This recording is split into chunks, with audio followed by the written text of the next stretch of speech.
Mheshimiwa Spika, ninaomba kuziagiza mamlaka zote za ajira zitakazopanga watumishi hawa wapya kuzingatia mgao sawa wa watumishi katika maeneo mbalimbali nchini.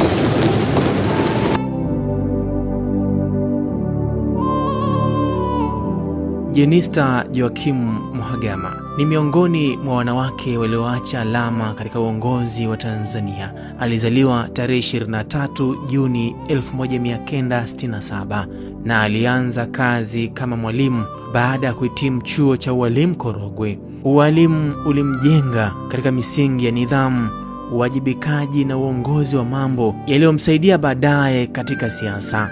Safari yake ya kisiasa ilianza ndani ya CCM mwaka 1987 akipitia ngazi za wanawake na vijana.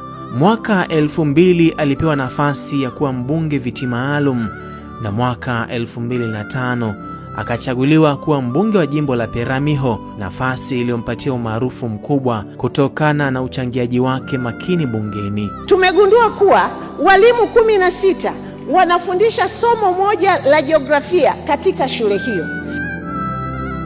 Kutokana na uwezo wake wa uongozi, aliteuliwa kushika nyadhifa mbalimbali za serikalini ikiwemo naibu waziri wa elimu mwaka 2014 hadi 2015 na waziri katika ofisi ya waziri mkuu kuanzia mwaka 2015 ambako alisimamia sera, bunge, kazi na ajira. Mwaka 2024 aliingia katika hatua mpya ya safari yake alipoteuliwa kuwa waziri wa afya, akiongoza mageuzi na mikakati ya kuboresha huduma za afya na kusukuma mbele ajenda ya bima ya afya kwa wote. Mwaka 2025 aliteuliwa kuwa makamu mwenyekiti wa baraza la wakuu wa afya Afrika Mashariki, ishara ya kuthibitisha umahiri wake kimataifa. Mimi Jenista Joakim Mhagama naapa kwamba nitakuwa mwaminifu kwa Jamhuri ya Muungano wa Tanzania na kuitumikia kwa moyo wangu wote, na kwamba nitaihifadhi, nitailinda na kuitetea Katiba ya Jamhuri ya Muungano wa Tanzania kwa mujibu wa sheria iliyowekwa. Mwenyezi Mungu unisaidie.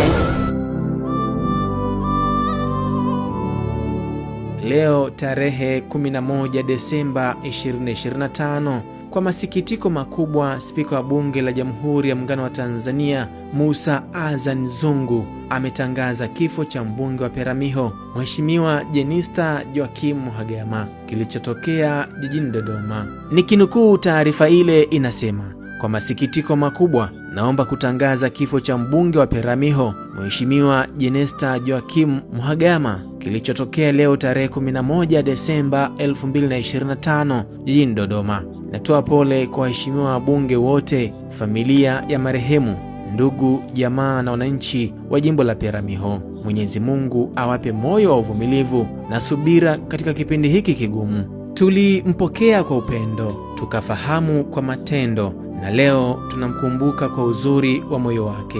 Safari yake duniani imefika tamati, lakini mwanga wa maisha yake utaendelea kung'aa kupitia kazi njema alizoacha. Mungu aipumzishe roho yake mahali pema na wape faraja wale wote walioguswa na msiba huu.